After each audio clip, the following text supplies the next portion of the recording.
class number 1 of the course of cardiovascular ultrasound and echocardiography introduction. Today, cardiovascular anatomic review. The main components of the human cardiovascular system are three: the heart that pumps the blood that moving through the body, and the blood vessels that are the pipelines where the blood moves in. Heart, the mechanical force; blood, the material that moves; and the blood vessel, the highway of the blood. This is the three principal components of the human cardiovascular system. The heart. The heart is a muscular organ. It's an organ that is not big. It's like the size of a clenched fist. When the heart is normal, the heart is little, not big than your hand. That pump blood through the body at 70 times per minute by coordinate nerve and muscular contraction. This is how the heart works. Coordinated nerve and muscular contraction. Enclosed in the pericardium is a serosa membrane, exactly like pleuras, exactly like peritoneum, a double epithelium with an empty cavity between the parietal and visceral pericardium, exactly like pleuras, exactly like peritoneum. The membranous sac filled with serous fluid that enclose the heart and the root of the aorta and other large blood vessels. But remember, filled with serous fluid, the quantity of serous fluid is very little. Really, the pericardial cavity, when it's normal, is empty. The quantity of fluid is a very, very little quantity. If you with ultrasound can demonstrate free fluid in the pericardial cavity, it's possible that a disease is there. Pericardium enclose the heart as pleuras enclose the lungs, as peritoneum enclose the organs that are in the abdominal cavity. The pericardium is a double membrane. The pericardium is composed of two layers separated by a space called the pericardial cavity that is filled with a little quantity of serous fluid. Normally, there are not free fluid in the pericardial cavity. The outer layer is termed parietal pericardium, as the outer layer of the pleura is called parietal pleura, and the inner layer, the visceral pericardium, is the layer that is inside, the layer that is in contact with the heart. The visceral pericardium is the layer inside, the inner one. The parietal pericardium is the outer layer. You have other picture here, easy to explain. Visceral pericardium in contact with the hair, parietal pericardium, and in the center, the pericardial cavity. Remember, the pericardial cavity have a little quantity of serous fluid and is near to be empty. With normal pericardium and ultrasound, you cannot see free fluid between the two layers of the pericardium.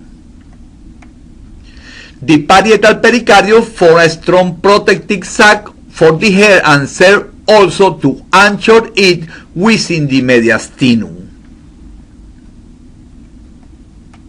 You can see a picture here with the pleuras and the pericardium. And you have here a picture of the pericardium and the pericardial fluid. But in ultrasound, normally fluid in the pericardium is not detectable. The visceral pericardium have other name, is called epicardium. What? Because it's so near the myocardium that is not possible to separate. The epicardium is the visceral pericardium, is the same structure. You can see here in the picture the visceral pericardium here, the parietal pericardium here, and the cavity in the center. The parietal and visceral pericardium are continuous. The parietal pericardium make a fold and begin. The visceral pericardium are continuous, are the same membrane, are one of the layer is called visceral, the other is called parietal, but really are the same and have inside a cavity. This is an explanation, a schematic explanation of where is the heart inside the pericardial cavity. You can see it's like this: parietal, visceral, the cavity, and the heart in the center. But remember, the heart is not inside the pericardial cavity, is outside. Heart is located in the middle mediastinum. The mediastinum is a cavity in other cavity. The mediastinum is a cavity in the thoracic cavity. Remember that the thoracic cavity also have the lungs. The lungs are not part of the mediastinum. The mediastinum is between the right and the left lung. The most important organ that is in the mediastinal cavity is the heart. Between the lungs, behind the sternum, above the diaphragm muscle that anchor the pericardium too, below the great vessels that are the aorta and the superior vena cava. And you can see here anterior to the descending aorta, that is here, descending aorta, bronchi and esophagus. The organ is about 12 centimeters long, 8 centimeters wide, and its broadest part and 6 centimeters thick. The hair weighs between 7 and 15 ounces. It's not big. Normal heart is not a big organ as the liver is little. The layer of the hair starting from outside are the epicardium, that is the same serosa, is the visceral pericardium, the myocardium, that is the muscular and the most important part of the heart, and the endocardium, that is a continuation of the endothelium, is a continuation of the epithelium that cover the vessel inside. Epicardium describes the outer layer of the heart tissue, is the same visceral pericardium. Myocardium is the muscular part of the heart, the most important part of the organ that accomplish the function to pump the blood to the aorta or to the pulmonary artery. And the endocardium, that is very flat, very smooth, and is a continuation of the endothelium, not different, is a flat epithelium that cover inside the vessels, endothelium, or the heart endocardium. Its cells are similar to the endothelial cells that line the blood vessels, very flat, and are the same cells. The chamber of the heart that are four include the walls that divide between two atrium and two ventricles. A septum separates the ventricles. There are not in the adult normal heart communication through the septum. Even the communication interventricular is the most common congenital pathology of the heart. Not always is detectable. Sometimes are asymptomatic. Sometimes repair itself. The right side always have deoxygenated blood. Right atrium take deoxygenated blood from the inferior vena cava, from the superior vena cava, and from the coronary sinus, that is the blood that coming from the coronary arteries. The left side of the heart pump oxygenated blood to all the parts of the body that are not the lungs. It's bigger, it's harder, have more potency than the right side. The volume of the cavities are the same, but the left side working against higher pressure than the right side. This is the reason the left side have thickened muscular walls. The valve of the heart include the tricuspid in the right side, the bicuspid, that is one of the most important, is the mitral valve, the semilunar aortic valve, and the semilunar pulmonary valve. The valves of the left side are commonly more dangerous because working with more pressure. The mitral valve and the pulmonary valve are the most important of the and the more common valves that have disease, that have pathology, because the left side is more potent and more important than the right side of the heart. Atrioventricular valves. The valves that are between the atrium and the ventricles are the tricuspid valve in the right, between the right ventricle and the right atrium, and the mitral or bicuspid valve in the left side of the heart. Two valves, one located at the opening of the aorta and the other in the opening of the pulmonary artery, are the semilunar valves.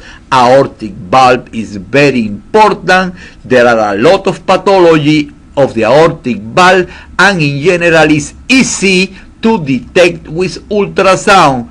The contrary happens with the pulmonary valve, that is not so important, even there are pathology, and is not easy to see with ultrasound. Systole is the contraction of the heart. When the heart is in systole, pulmonary and aortic valve are open, tricuspid and bicuspid valves are closed. Diastole is the period of relaxation. In this moment, the heart is refilling with blood. In this part of the cardiac cycle, the tricuspid valve and the mitral valve are open to let the blood enter in the ventricles, and the contrary, the pulmonary and the aortic valve are closed because they cannot let the blood that is in the aorta or in the pulmonary artery coming back to the ventricles. The function of the valves is to let move the blood only in one direction. When the valves are not working good, let the blood coming back, and this is called valvular insufficiency or regurgitation. Always is pathological.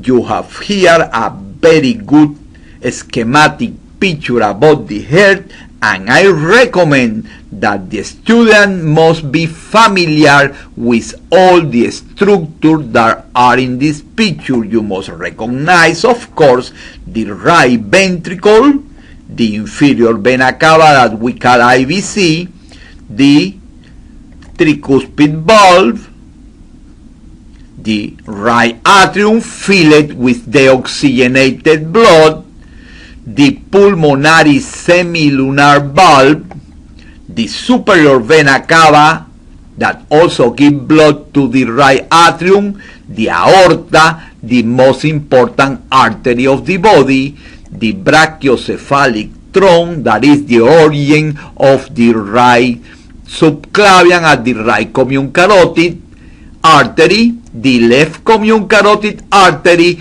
that is a branch of the aorta, the left subclavian artery that also is a branch of the aorta, the pulmonary artery, the pulmonary veins that bring oxygenated blood to the left atrium that is the most important cavity of the heart, the mitral valve that is also the most important valve of the heart, and the valve that have more disease, the aortic semilunar valve, other very important part of the heart, the left ventricle, the most important part of the heart, the endocardium, the myocardium, the muscle, the epicardium, that is the serosa, the visceral serosa or the visceral pericardium, the interventricular septum, and other time the right ventricle. Everything here is important to remember and understand for the student of ultrasound. How the heart contract? The heart contracts exactly like all the muscle, need a stimulus, a nervous stimulus. The difference is that a skeletal muscle, the stimulus is voluntary and is produced in the brain or in the spinal cord, but in the heart the stimulus is produced by the same heart and is produced in one area, that is in the right atrium, that is called the sinoatrial node, is the pacemaker of the heart. The signal arising from the sinoatrial node stimulate the atria to contract and travel to other node that is called atrioventricular node, and that is between the atrium and the ventricles. The function of the sinoatrial node is to produce a little delay in the stimulus to let the ventricle feel better. You have here other schematic image of the head with the sinoatrial node, the atrioventricular node, and these that are the Purkinje fibers that deliver the stimulus to all the right and left ventricles that let the heart contract synchronically. In other words, that produce a contraction of all the cells of the heart in the same moment. That is very important for the efficiency of the heart. You can see here an illustration of the sinoatrial node and the stimulus moving through the atrium and the ventricles. Remember that the electrical stimulation is not the contraction. The electrical stimulation produces electricity that you can record in the electrocardiogram. The contraction of the muscle do not produce any electricity. The electricity is the stimulus. The first part is called wave P. The second part is the QRS complex, and the last one wave is called T wave. You have here P wave is the stimulus for the contraction of the atrium. You have the next one. QRS complex is the stimulus for the contraction of the heart. And you have the last one, the letter T, that is the repolarization. That means to return to the same condition of the heart to begin a new cycles. P wave, atrium, QRS, ventricle, and the letter T or wave T, that is the repolarization, is the preparation of the heart for a new contraction. Atrium excitation or atrium stimulus, ventricle excitation, and repolarization. Blood. Blood is a specialized body fluid that delivers nutrient and oxygen to the cell and transport metabolic waste product. Blood is so important in medicine. There are a specialty that is hematology that is only related with pathology of the blood. But ultrasound is not microscopic. Ultrasound is hard to detect intrinsic disease of the blood. You can measure the velocity, but you cannot see the red cells, and that makes that the blood is not a tissue that is easy to study with ultrasound.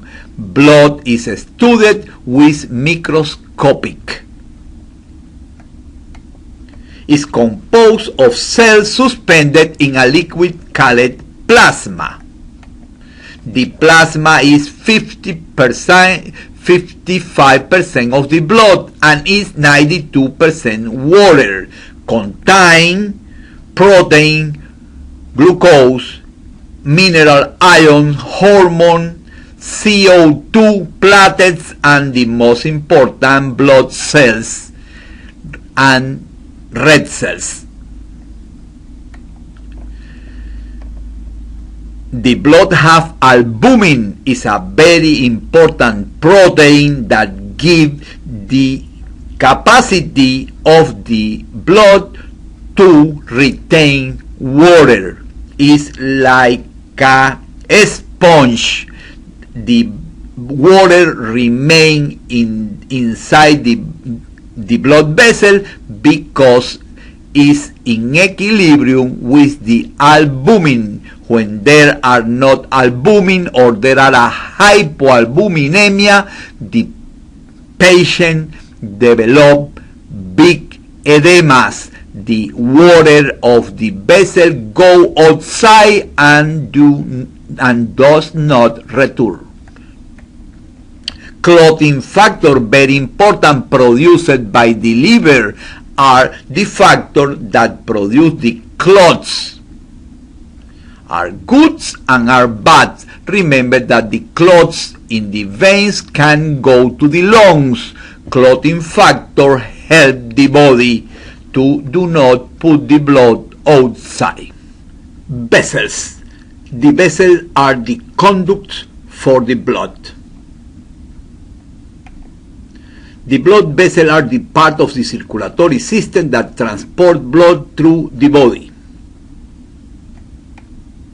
There are three major types of blood vessels: the arteries, with oxygenated blood is there are in the systemic circulation, and with no oxygenated blood is there are in the pulmonary system.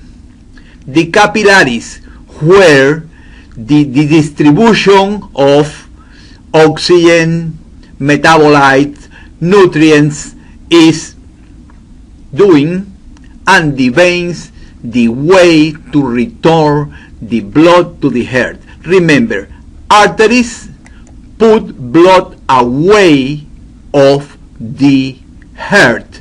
Veins put the blood through the heart, and the capillaries, the little one that are the areas where the interchange between tissue and blood occur. The arteries carry blood away from the heart. The artery wall consists of 3 layers, exactly like the veins. The artery wall and the vein wall, all the two consist of 3 layers. The first one is the exterior, is the tunica adventitia. This is the outer layer. The tunica media, that is different in arteries and veins because it's more muscular in arteries, and the tunica intima, also called endothelium, that is the layer that covers the vessel inside. Tunica adventitia, the strong outer covering of arteries and veins. This here, the exterior one, the outer one, this is the adventitia. The tunica media, this is important because that makes the difference between arteries and veins. In the arteries, the muscular layer is big, is thick, because the arteries have high pressure. Tunica media, it is composed of smooth muscle and elastic fiber. This layer is thicker in arteries than in veins. Tunica intima, the inner layer of the arteries and veins, that is the same endothelium, the same as endocardium. It's a flat epithelium that cover vessel inside. There are in arteries, there are in veins. The capillaries only have one layer, the endothelium. The capillaries have no muscular layer, have no adventitia, have only endothelium. The capillaries, which enable the actual exchange of water and chemical between the blood and the tissue, have only one layer, the endothelium. Capillaries have very thin wall comprised only of endothelial cells, which allow substance to move through the wall with ease, because the exchange between nutrients, metabolites occur in the capillaries. There are no interchange in arteries, there are no interchange in veins. All the substance interchange occur when the blood is in the capillaries. The vein which carry blood from the capillaries back toward the heart. A vessel is a vein not because the blood have oxygen or had no oxygen. A vessel is a vein because return blood to the heart. A vessel is an artery because put blood away to the heart. There are arteries that carry oxygenated blood, like the aorta, and there are arteries that have deoxygenated blood, like the pulmonary artery. Same happen with vein. There are veins that have no oxygenated blood, like the inferior vena cava or the superior vena cava. Also, there are veins with oxygenated blood, like the pulmonary veins. Arteries are arteries because put blood away of the heart, because take blood from the heart and moving away to the tissue. Veins are the contrary, take blood from the peripheral areas and bring back to the heart. The structure of the vein is similar that the arteries, but even have three layers. The muscular layer of the vein are thin, are not as thicker are the muscular layer of the artery, and the reason is because the pressure in the vein is very little. There are no pressure, no blood pressure in veins. In the arteries, the blood pressure depends of is the pulmonary or the systemic circulation, but you know the pressure in the systemic circulation is 120 to 80. Tunica adventitia, this fiber allow the arteries and veins to stretch to prevent overexpansion. It's a very rich collagen fiber layer. Tunica media, this layer is thinner in vein than in arteries. This is the difference between the arteries and the vein, and this is the difference that make arteries produce echoes in the wall. The wall of the arteries are in general echogenic. The wall of the vein are not echogenic. Tunica intima, the inner layer of arteries and veins are exactly the same, are called endothelium, and is the same tissue that in the heart is called endocardium. Difference between arteries and veins. Arteries are more muscular than veins. Veins are often closer to the skin. Veins contain valves to help keep blood flowing toward the heart. This is a big difference. Veins have valves. Arteries don't have valves. Anatomy. Pulmonary circulation is the portion of the cardiovascular system which carry oxygen depleted blood away from the heart and return oxygenated blood, but the pulmonary circulation is not easy to explore with ultrasound. The arteries and the veins are deep in the thorax, and with the exception of the pulmonary veins, not other arteries of the pulmonary circulation can be studied. Systemic circulation is the important one because it's the part of the cardiovascular system that carry oxygenated blood and delivery to all the parts of the body with exception of the lungs. Right and left coronary arteries. This is the first branch of the aortic artery. There are two branches, the left and the right, and the left give blood to the left ventricle and the right give blood to the right ventricle.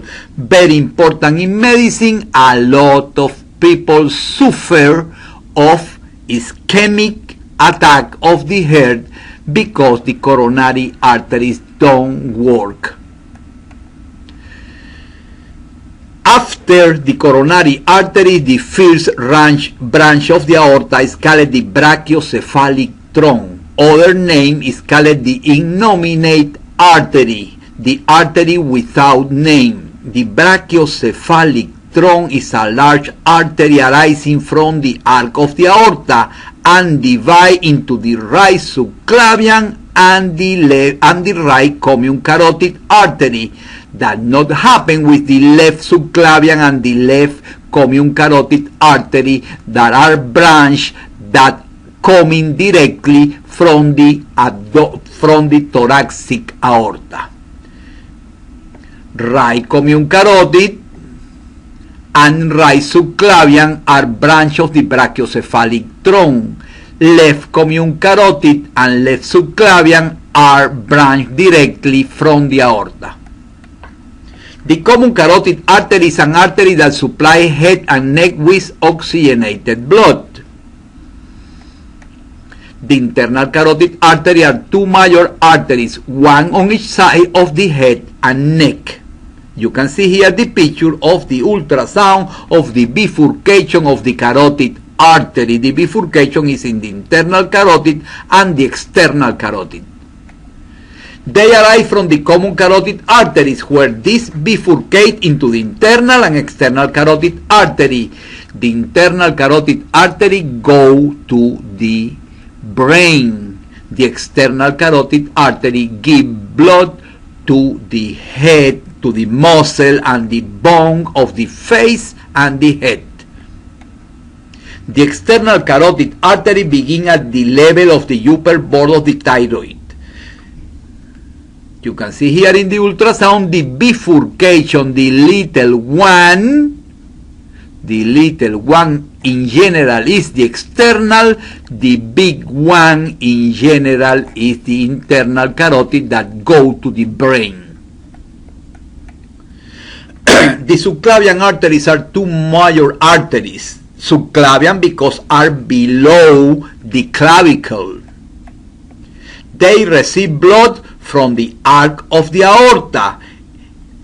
The right subclavian directly from the aorta. The right subclavian from the brachiocephalic trunk. The left subclavian directly from the aorta, thoracic aorta.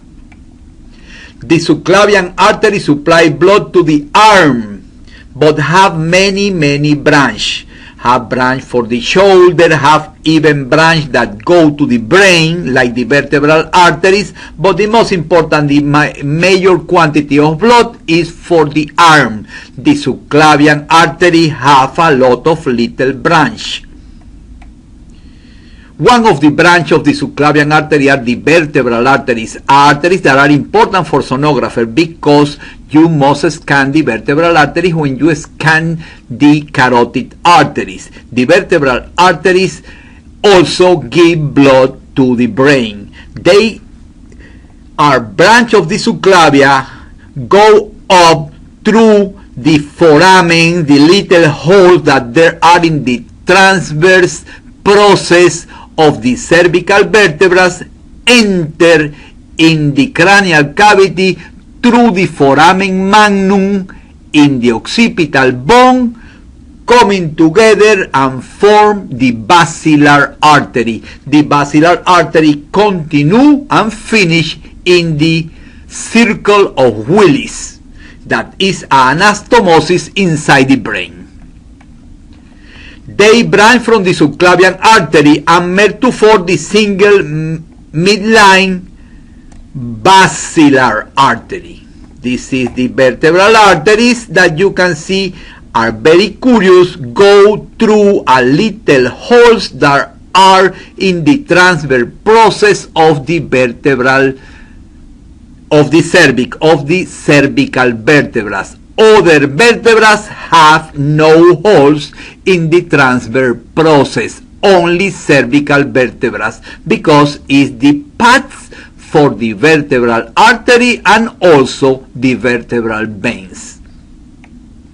Basilar artery supply blood to the posterior part of the circle of Willis. The circle of Willis is anastomosis of 7 arteries that let the brain to protect against diminution of blood for any reason. They can get the blood from other arteries. The circle of Willis is formed by the internal carotid, enter the cranial cavity bilateral and divide into the anterior cerebral artery and the middle cerebral artery. The anterior cerebral artery are the unit and anterior communicating artery. The anterior cerebral arteries are then united by the anterior communicating artery. You can see here the 2 anterior cerebral artery, and here in the center the anterior communicating artery. The polygon of Willis have 7 arteries: anterior communicating, anterior cerebral, two posterior communicating to posterior cerebral, 7 arteries like a circle. The circle of Willis is anastomosis of 7 arteries. The right subclavian artery originates from the innominate artery or brachiocephalic trunk. The left subclavian artery comes from the aortic arc. The axillary artery, that is a continuation of the subclavian, begin at the first rib as direct continuation of the subclavian artery. In other words, when the subclavian artery go outside the thoracic cavity, change the name and begin the subclavian artery, that is in the axillary area, and become the brachial artery at the lower border of the teres major muscle.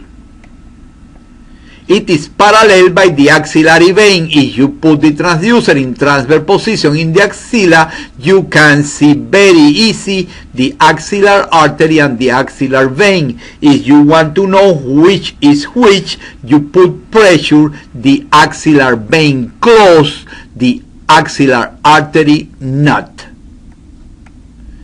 Brachial artery originate at the lateral border of the teres major muscle. In this moment, the axillary artery change name and begin the brachial artery that course between the bicipital and tricipital muscle.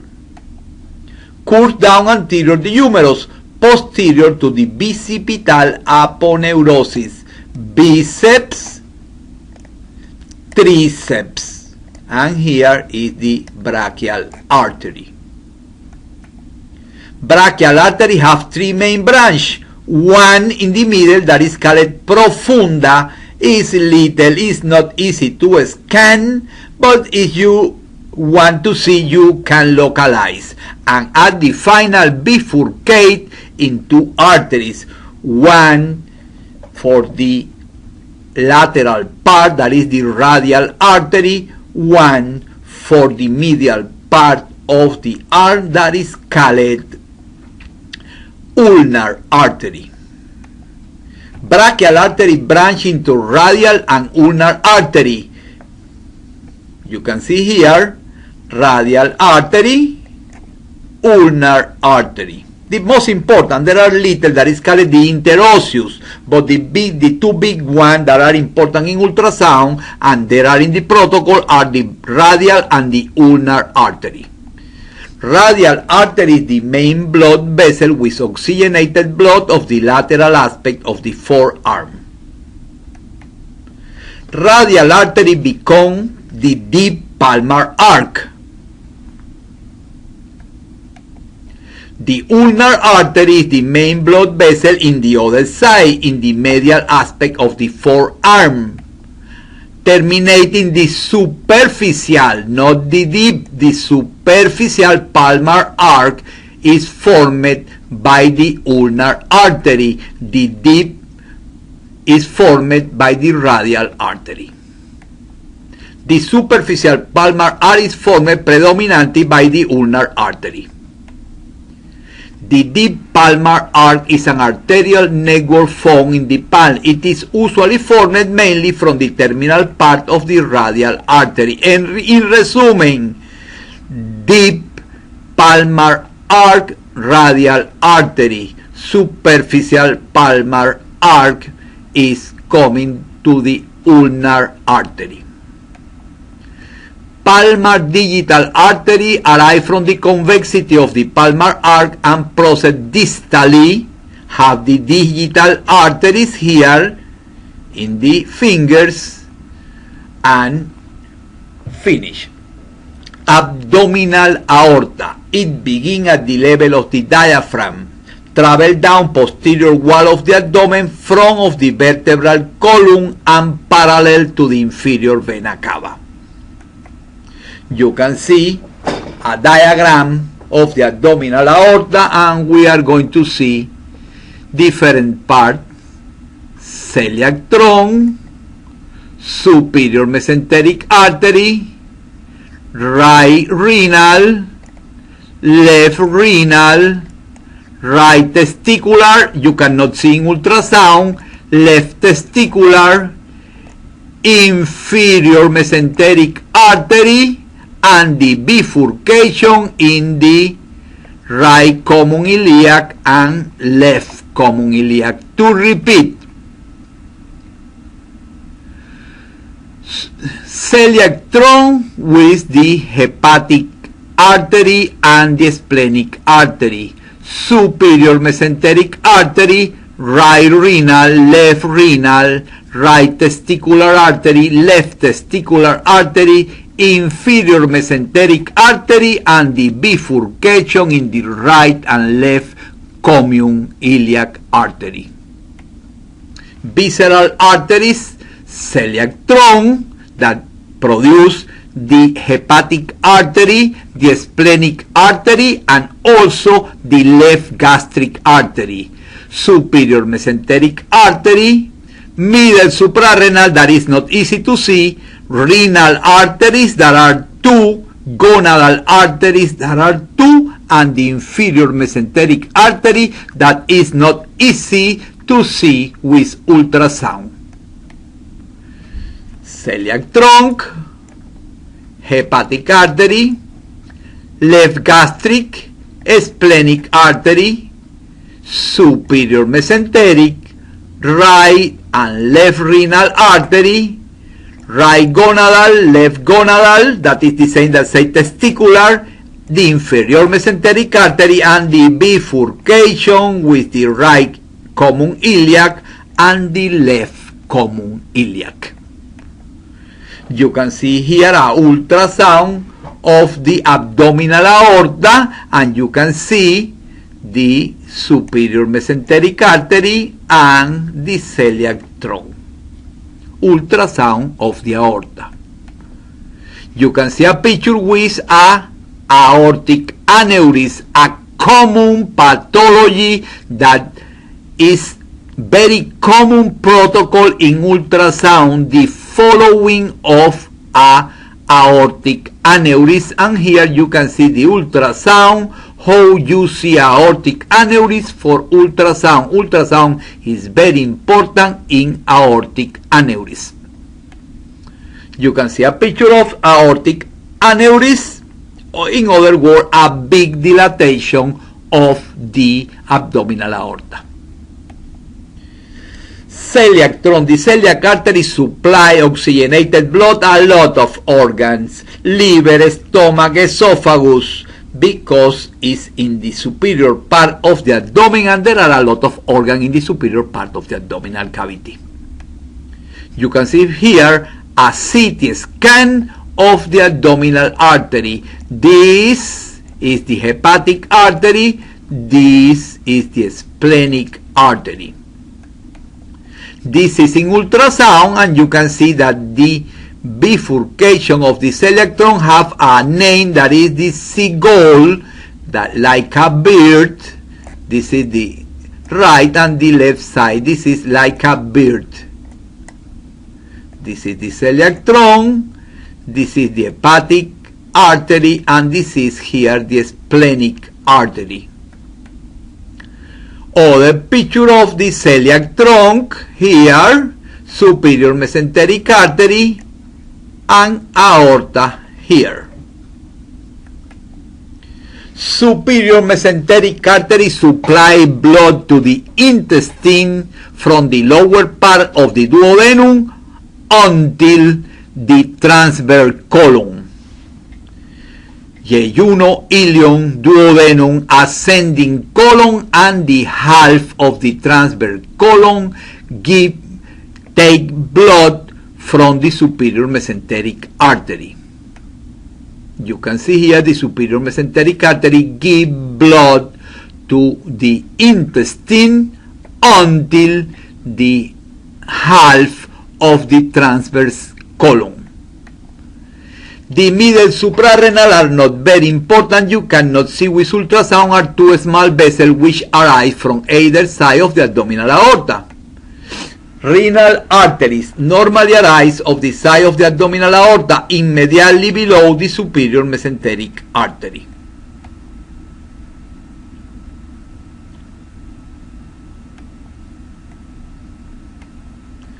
Inferior mesenteric supply the large intestine from the left colic flexure to the upper part of the rectum.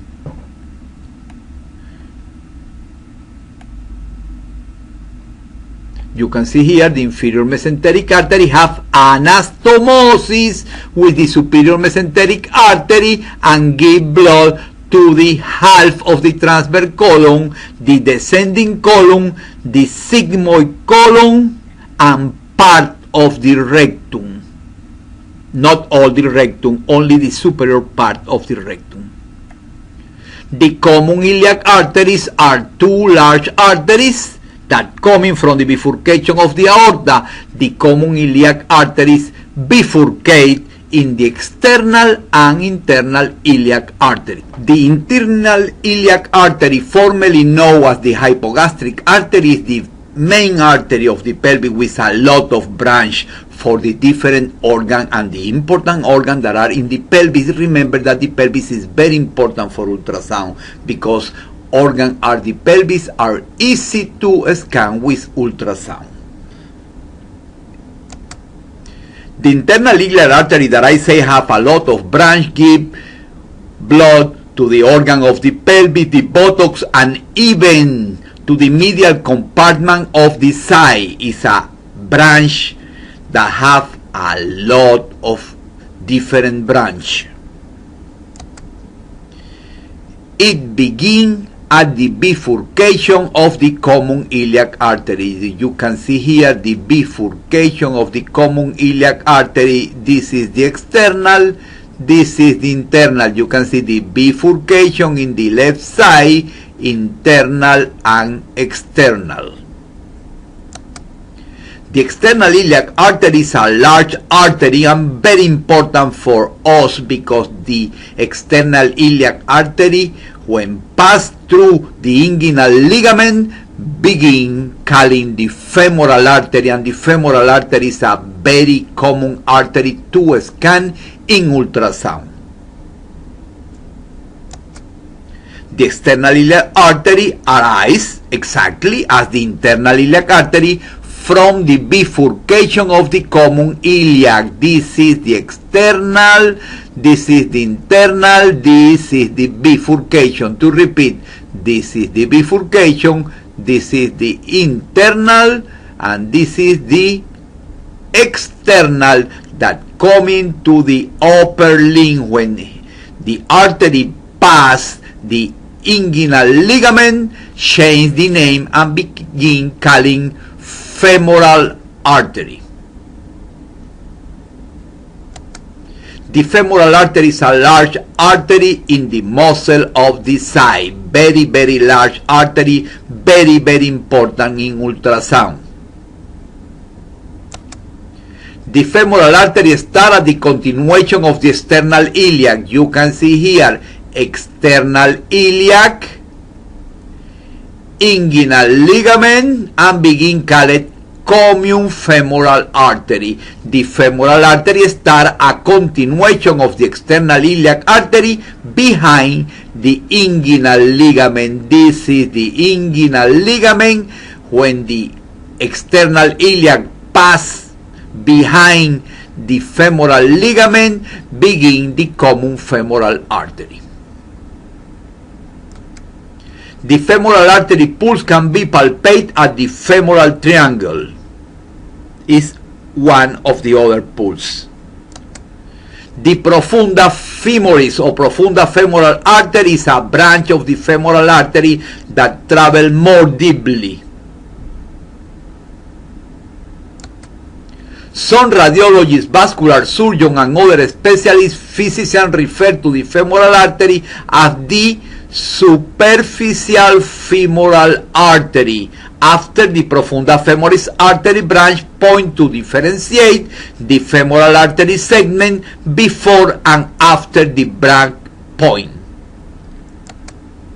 You can see here they call this artery superficial femoral artery.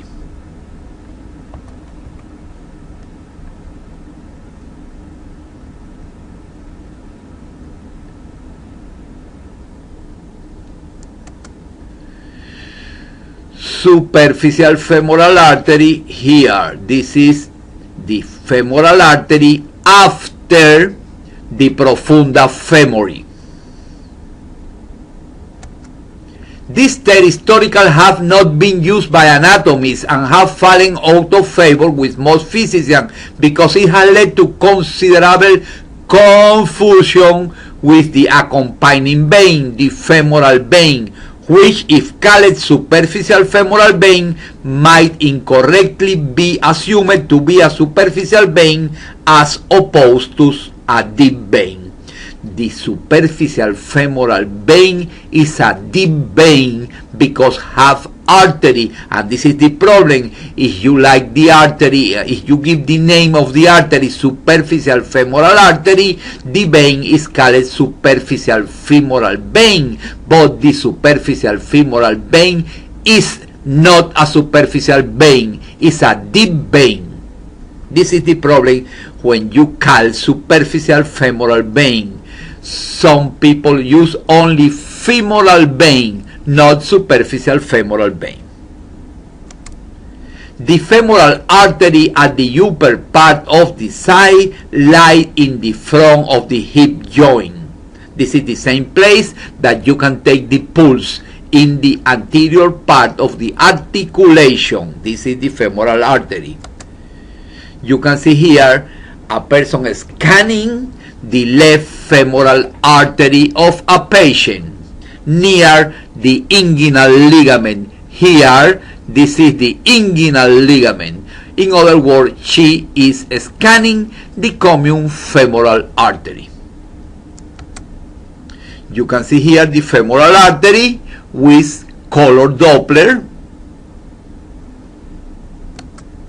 And you can see here the typical normal wave of the femoral artery is a triphasic wave. First is positive, negative, and positive.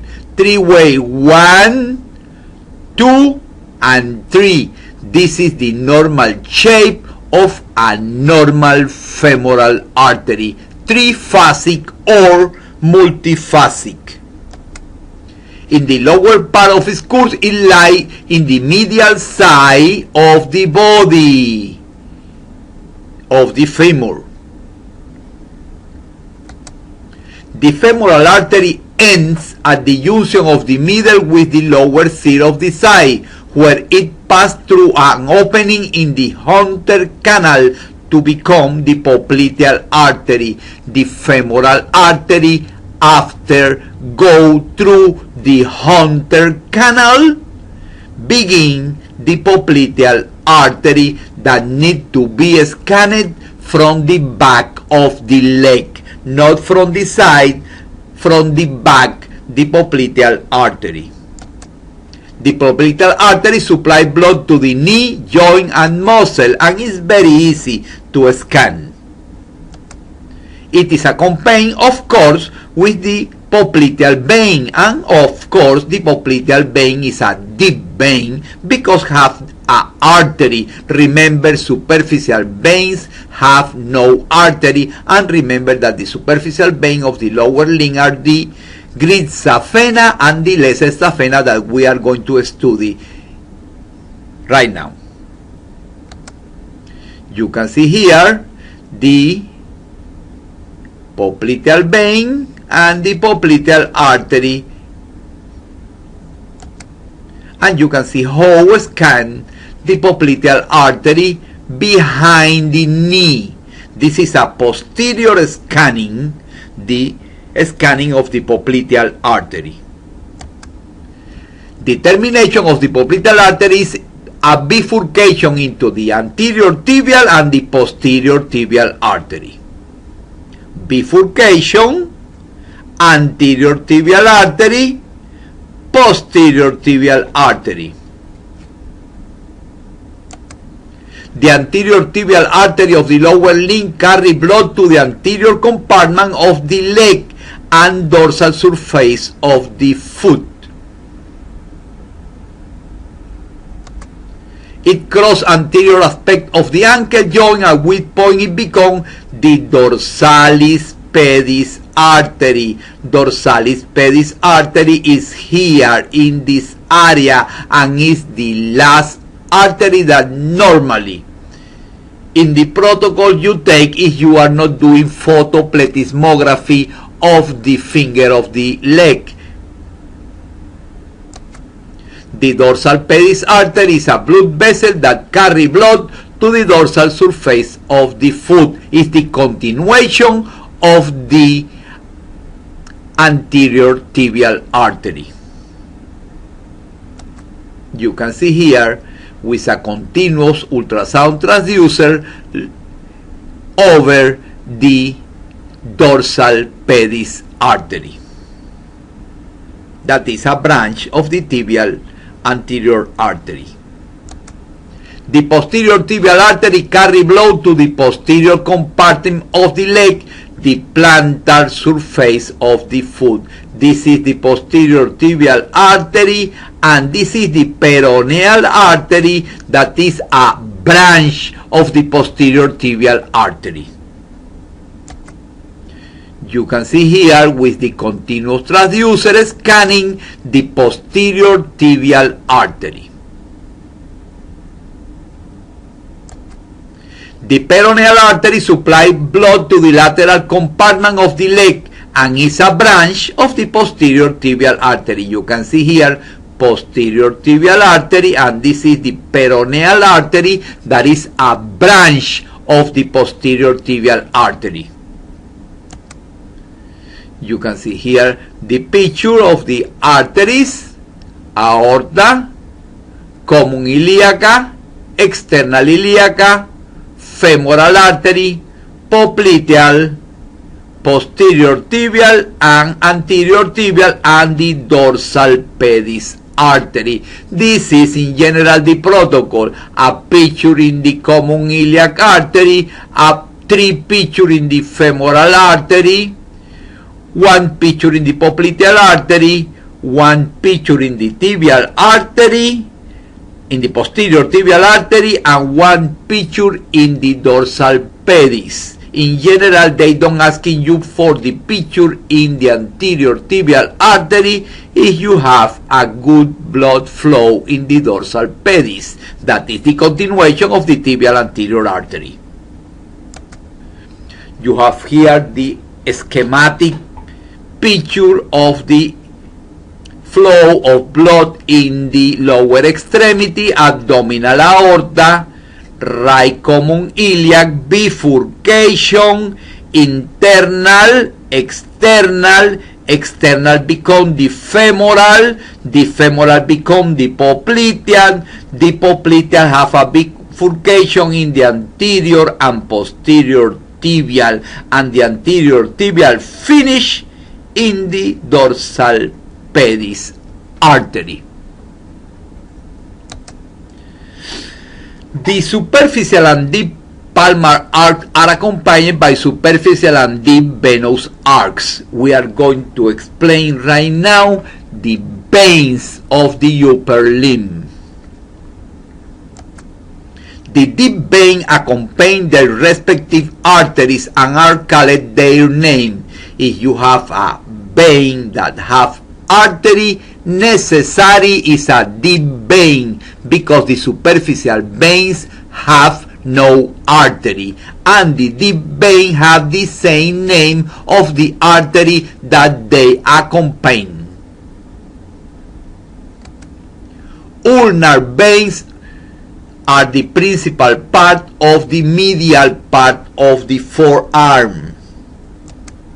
They arise in the hand and terminate when they join the radial vein to form the brachial vein. You can see here the ulnar vein together with the radial vein for the brachial vein. All the 3 are deep veins. Ulnar vein is a deep vein because have artery. Radial vein is a deep vein because have artery, and the brachial artery also is a deep vein because have the brachial artery. Remember, deep veins have artery, superficial veins not. Radial vein, the same of the ulnar vein, but in the external side of the forearm. Radial vein accompany the radial artery through the back of the hand and the lateral aspect of the forearm. Remember, the radial vein together with the ulnar vein for the brachial vein, and all the three are deep veins because have arteries.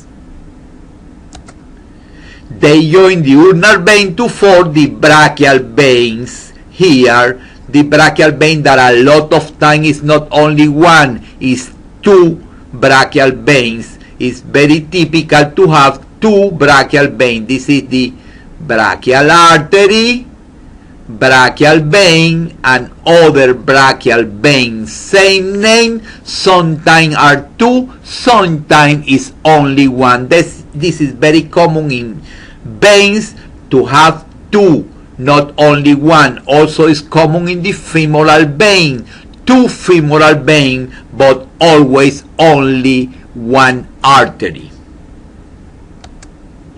Brachial veins end at the inferior border of the teres major muscle. The brachial vein join the basilic vein to form the axillary vein. This is very important. The brachial vein join the basilic vein to form the axillary. This is the brachial vein here. This is the basilic vein. When they begin together, they form the axillary vein. The axillary vein is formed by the confluence of the brachial veins and the basilic vein.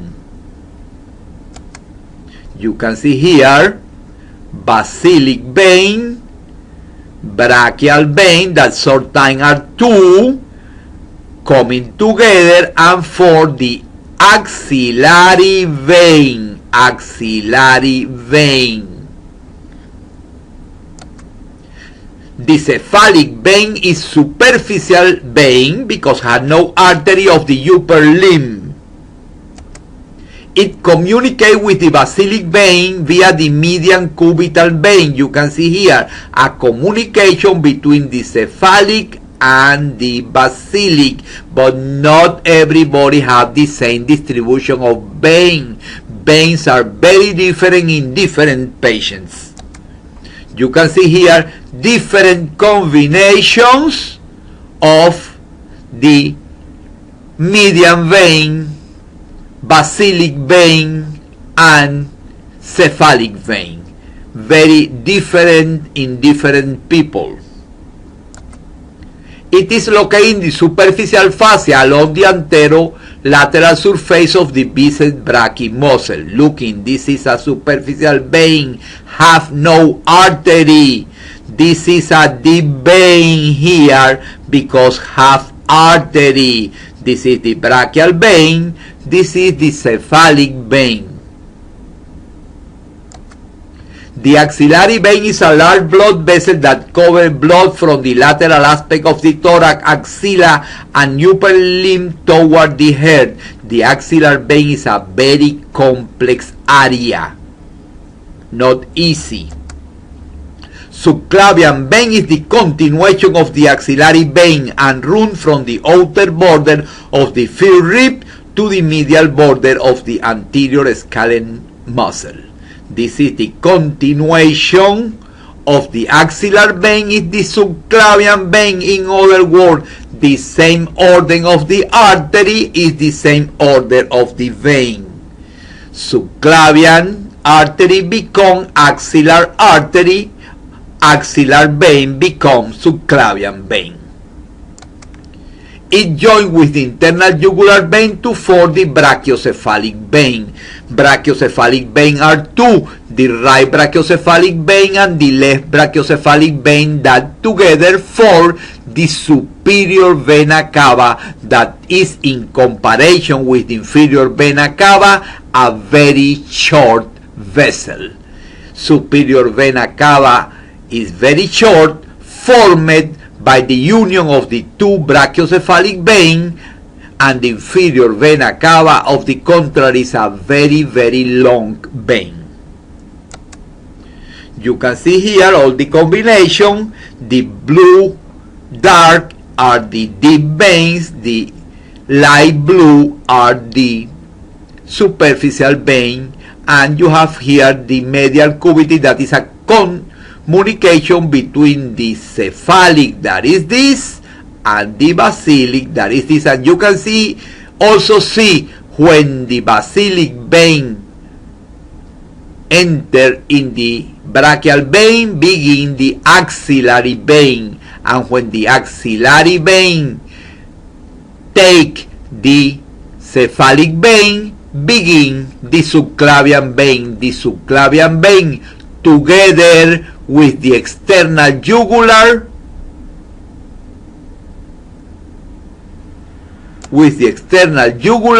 for the brachiocephalic vein, the two brachiocephalic veins for the superior vena cava that finish in the right atrium.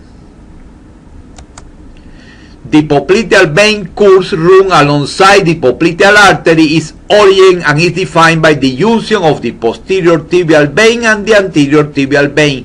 The same in the contrary order. The popliteal artery bifurcate in the tibial anterior and the tibial posterior in the vein when the tibial posterior vein and the tibial anterior vein coming together form the popliteal vein.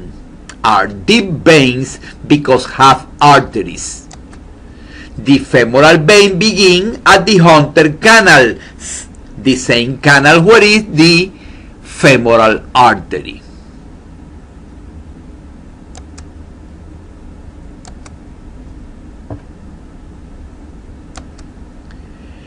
It ends at the inferior margin of the inguinal ligament where it becomes the external iliac vein.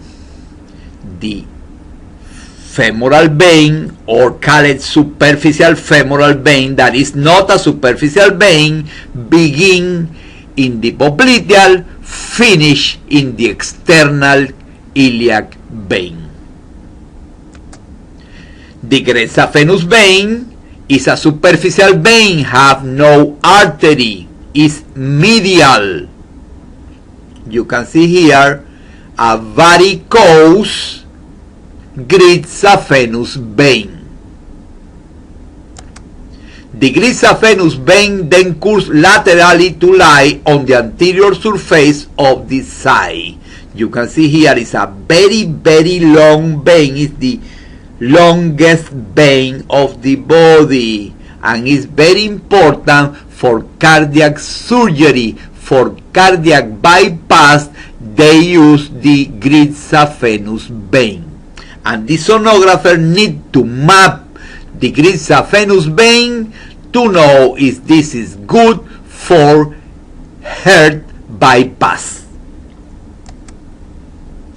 You can see here in the picture a thrombophlebitic vein. This is a superficial vein with a clot inside. A superficial vein with a clot inside. You can see there are not artery, and you can see here great saphenous vein. This disease is called superficial thrombophlebitis and is not very dangerous. Before entering an opening in the fascia lata called the saphenous opening, it joins the femoral vein in the region of the femoral triangle and the saphenofemoral junction. In this place, the great saphena coming together with the superficial femoral vein, or only called femoral vein. You can see here, this is the great saphenous entering in the common femoral vein. The small saphenous vein, also lesser saphenous vein, is a relatively large vein of the superficial posterior leg. Lesser saphenous vein is also a superficial vein because have no artery. Drain into the popliteal vein approximately or above the level of the knee joint. You can see here a picture of the veins, right femoral, external iliac, internal iliac, common iliac, inferior vena cava, and different branch, the renal veins and the hepatic veins. Other picture of the vein with the no good called superficial femoral vein is better only femoral vein, saphena, common femoral, external iliac, internal iliac, and the common iliac vein and the inferior vena cava. Other picture posterior with the popliteal vein here. Another picture anterior when you can see the inferior vena cava, the common iliac vein, the external vein, the femoral vein.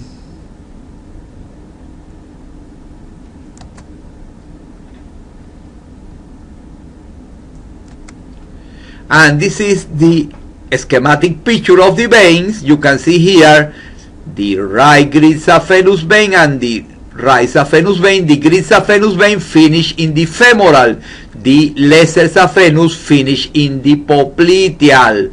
The two, the right posterior and the right anterior tibial veins together form the popliteal vein, and the popliteal vein begin at the Hunter canal, the femoral vein that when go through the inguinal ligament become the right external iliac vein, and with the right internal iliac vein for the common iliac that finish in the inferior vena cava. To repeat, great saphena, lesser saphena, right posterior tibial, right anterior tibial, popliteal, femoral, external iliaca, internal iliac, and the IVC.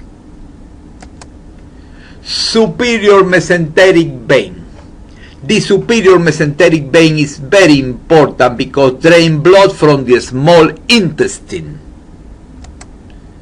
At its termination behind the neck of the pancreas, the superior mesenteric vein combines with the splenic vein to form a very important vein, the portal vein, because the portal vein even is a vein that gives blood to the liver. All the blood that coming from the digestive system need to enter in the liver through the portal vein to be cleaned before re-entering in the inferior vena cava.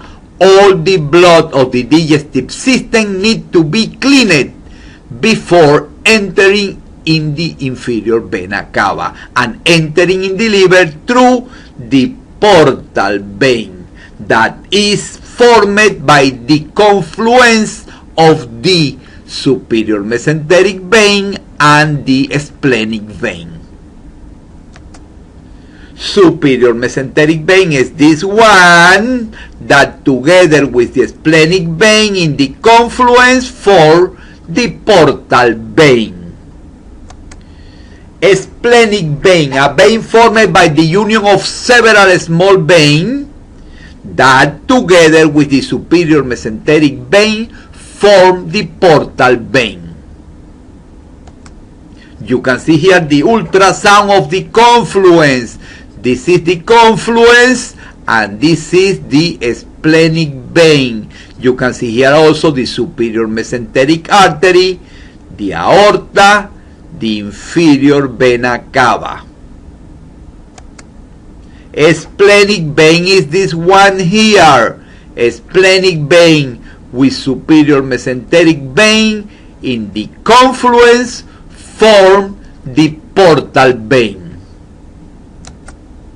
inferior mesenteric vein that give blood from the descending colon and the half of the transverse colon finish in the splenic vein, because remember, all the blood that coming from the digestive system need to pass from the liver to be cleaned before re-entering in the inferior vena cava. You can see here the inferior mesenteric vein that finish in the splenic vein. The inferior mesenteric vein finish in the splenic vein. The superior mesenteric vein together with the splenic vein form the confluence that is the beginning of the portal vein, and the portal vein entering the liver to clean the blood before re-entering in the inferior vena cava.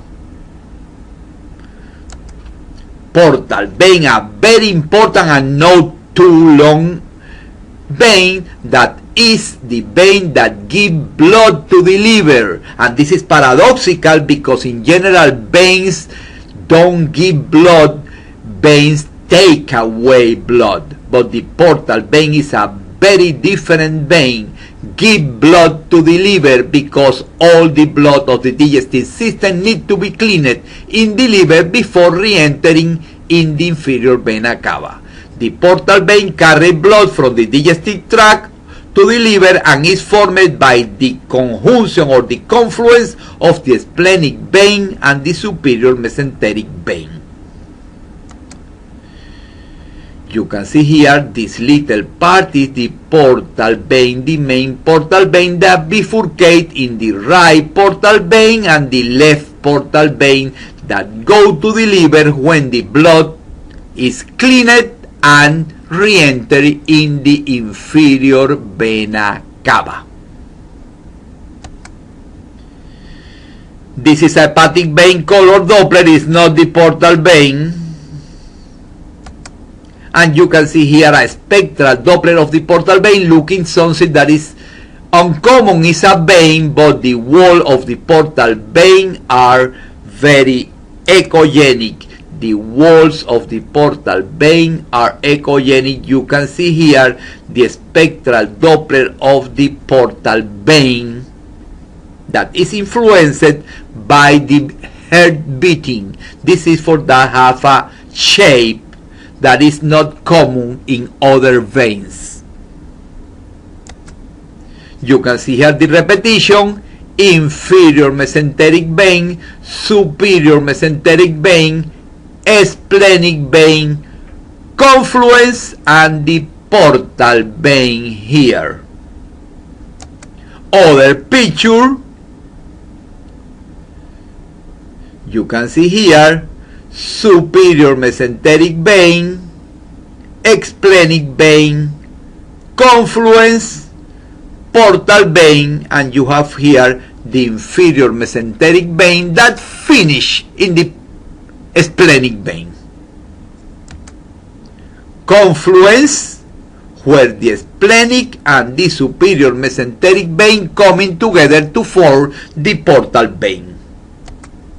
You can see here this is the confluence and is the landmark to the pancreas. The confluence is not only important because it's the beginning of the portal vein, is also important because it's the landmark to scan the head of the pancreas. You can see other picture: superior mesenteric vein, splenic vein, inferior mesenteric vein, confluence, and the portal vein, right portal vein, left portal vein that enter in the liver to clean the blood. Hepatic veins are real veins. Hepatic vein take blood from the liver and put in the inferior vena cava, are normal veins. Any of the veins that carry from the liver the blood collected from the hepatic artery and portal vein and that terminate in the inferior vena cava are normal veins, exactly like renal veins finish in the inferior vena cava, but not the portal vein, because the portal vein finish in the liver. Hepatic veins are veins that take blood from the organs to the hearts. In other words, take the blood that is cleaned and put back in the inferior vena cava. You can see here the picture of the hepatic veins, right hepatic veins, middle hepatic vein, and the left hepatic vein. Renal veins are also normal veins. Veins are the veins that drain the kidney. They connect the kidney to the inferior vena cava. Why? Because the kidney are not organ of the digestive system. The blood that coming from the stomach, from the colon, from the intestine need to go to the liver, to the portal vein, but the blood that coming from the renal veins not. The blood that coming from the renal vein finish directly in the inferior vena cava. But there are something very important, that the left renal vein is the only vein that courses directly anterior to the aorta, and the right renal artery is the only vein that courses posterior to the IVC. This is a very important, this is a question in all the examination, that the left renal vein is anterior to the aorta and the right renal artery is posterior to the inferior vena cava. You can see here, like renal vein anterior to the aorta, and the right renal vein that is normal. Left renal vein anterior to the aorta, and this is the right renal vein branch that are lateral to the aorta.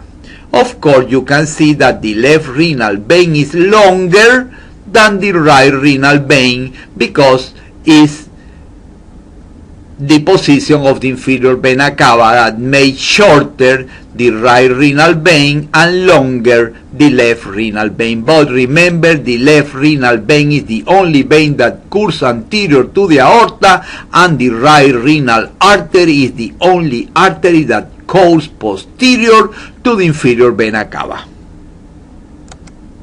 You can see a picture, and for me it's very important that you recognize the hepatic veins, the IVC, the portal vein, the superior mesenteric vein, the splenic vein, and the inferior mesenteric vein. IVC, hepatic veins, porta, superior mesenteric vein, splenic vein, and the inferior mesenteric vein. And the end, thank you very much.